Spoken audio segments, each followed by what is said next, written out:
అంబేద్కర్ గారు రాసిన రాజ్యాంగం ఆలపనగా ఆర్టికల్ 3 అనేది లేకపోతే రాజ్యాంగంలో ఇవాళ తెలంగాణ రాష్ట్రం లేదు. ఈ మాట కేసీఆర్ గారు శాసనసభ వేదికగా చెప్పారు.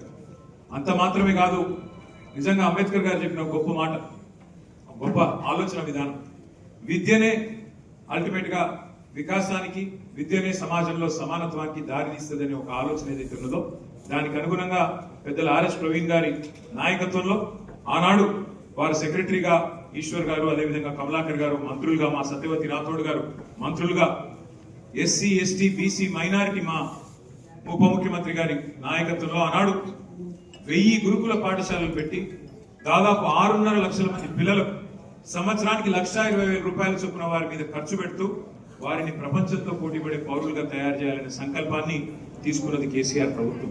ఇవాళ వాటిని కూడా సరిగ్గా నిర్వహించలేకపోతున్నది రేవంత్ రెడ్డి ప్రభుత్వం.